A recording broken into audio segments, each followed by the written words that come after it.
Writing this book has been one of the biggest challenges of my life.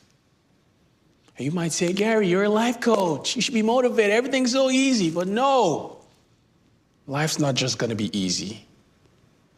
That's life.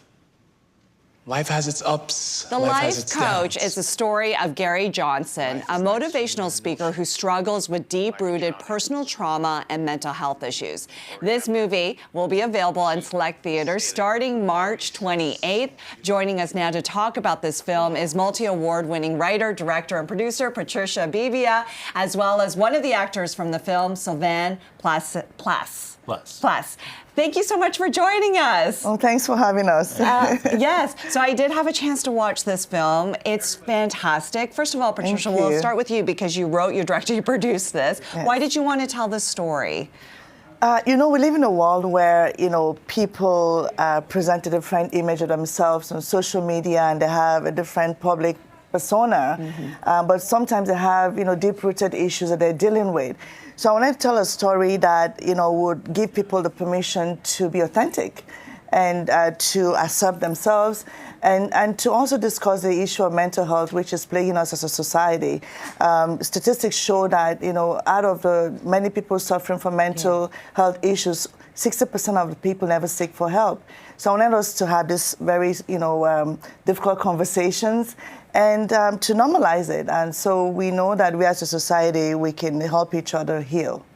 And I found it really interesting that you chose a character who plays a life coach. So on the stage and in the public persona, life is great, but not realizing that he's struggling behind the scenes. Yes. And for you, Sylvain, your character is the loyal assistant. Yes. So you see this character, the life coach, going through those struggles. What was it like playing the assistant in this?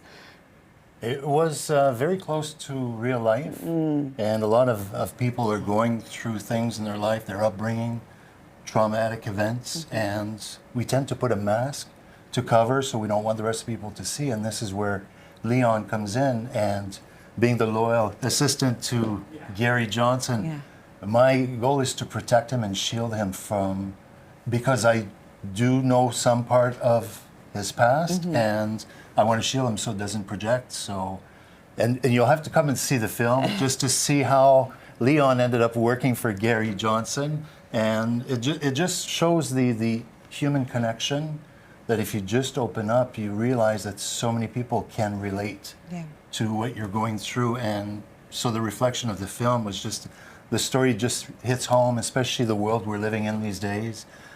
Mental illness, and people tend to be ashamed to reach out, and they shouldn't be, because once you do, you realize that so many people can relate, and you'll have all these hands coming out to help you, and then you turn around and help other people as well. And the response so far has been amazing, Patricia. I mean, it won the Audience Choice Award at the Caribbean Tales International Film Festival. You just got back from Dominica literally this morning, and it was a sold-out show. Yes, and while I was in Dominica, we won at the New York International Women Festival. We won 10 awards in France, in London, in like everywhere.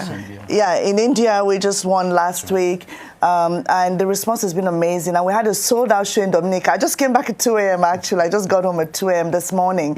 It was a sold-out show, and people were just so excited for this film. And after that, we had a Q&A, and the response was really incredible. And people who the community thought were perfect came out during the Q&A and say, I've been dealing with these issues. And that's what we want, you know, for people to peel off those layers and to begin to have these conversations, and for us to have authentic human connections. There's, you know, and the redemptive power of love, for us to understand that we're not alone in whatever we're dealing with, and that we can heal, and that, you know, we have the power to be authentic, and that there's power in authenticity. Being vulnerable is not weakness. It is actually strength, and that's the message of this film. And I think that's why it's resonated with audiences around the world. And I can't wait for my home, Canada, to watch this film. If the whole world says it's great, I mean, how about here, right? And so then I had a chance to do a Q&A with the cast and crew. It felt like family. You all of you bonded. It is the topic of the film. Again, on set, off camera, we connect. We have downtime. We let our characters down and our true selves come out. And that's where you realize that we all connect. And we've stayed in touch since, and we're all following each other. And the power of social media can be great, but as you'll see in the film, there's sections of social media that actually may have a little bit of a dark side. But the film was so well written and presented, where when I first saw it, when you were there in September at the world premiere, seeing and hearing the reaction of the audience, they laughed, they cried, and it just felt real. And watching it, I mean, I can't wait to see it again this Friday. Make sure you come and see us Friday. Drop by, say hello. Yes. It's an amazing film, and for a Canadian independent film production, not without the multi-million-dollar budget, Patricia did a phenomenal job. The cast and crew is just absolutely. It's an experience of my life that is going to be hard to top. Okay, well, congratulations to you both. Congratulations, Patricia. We should point out, being a writer, director, and producer and female in an industry like this, good for you. So again, The Life Coach in select theaters March 28th, and theaters like Imagine Cinemas, Cineplex Cinemas, and Landmark Cinemas. Get your tickets now. Thank you so much. Thank you for having us.